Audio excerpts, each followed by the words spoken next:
Abdul Wahab, është edhe lindja e mesme pjesë e një marrëveshje ndoshta më të madhe, që nuk përfshin vetëm atë luftën në Ukrainë. Ne kemi parë Lavrov që ka shkuar në Arabi, në Katar,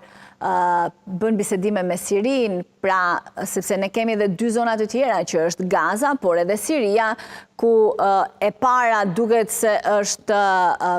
qasja amerikane, Donald Trump, për ta zbrazur Gazën, dhe e dyta Siria, ku Rusia ka interesa për të vendosur bazat e saj, por nga ana tjetër edhe Irani duket se është i interesuar për të pasur zonat e veta të influencës pas një partneriteti që ka me Rusin dhe mund ta marrë përmes Rusisë. Sa i përket Sirisë, pra kemi një realitet të ri. Që nga 8 dhjetori e vitit kaluar, pra para 2 muash, kemi një realitet totalisht të ri dhe që Rusia dhe Irani plotësisht është larguar dhe nuk ka asnjë element pra me cilën praktik që mund të mbahet, ndërsa Rusia është në negociata që të rikthen, që të rinegocion realisht bazën ushtarake, dy bazat ushtarake në detin Mesdhe, pra në Latakja që i ka në Sirin, që me ardhjen me realizimin e sukses të revolucionit në Siri dhe ardhjen e një pushteti të ri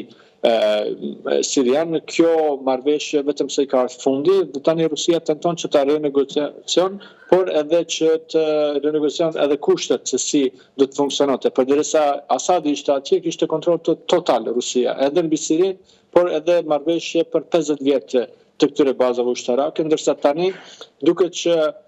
mund të arrihet një marrëveshje e ngjashme, por jo me kohë zgjatje aq të madhe. Pra mund të jetë përkohësisht për 5 vjet dhe me mundësi të rinovimit.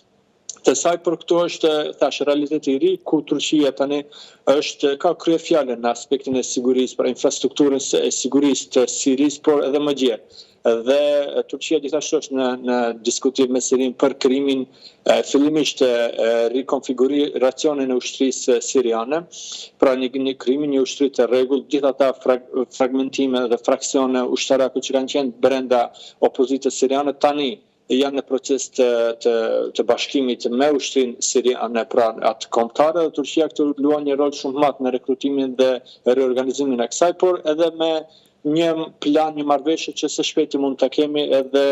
hapjen e disa bazave ushtarake të Turqisë në Siri, pra këtu në Damask, në Aleppo, por edhe në pjesën lindore pra të Sirisë, kështu që këtu vazhdojnë edhe diskutimet Turqi-Rusi, ndoshta edhe shëbaja këtu me Trumpin që në takimet e ardhshme besoj që të jetë një pikë shumë e rëndësishme e diskutimit.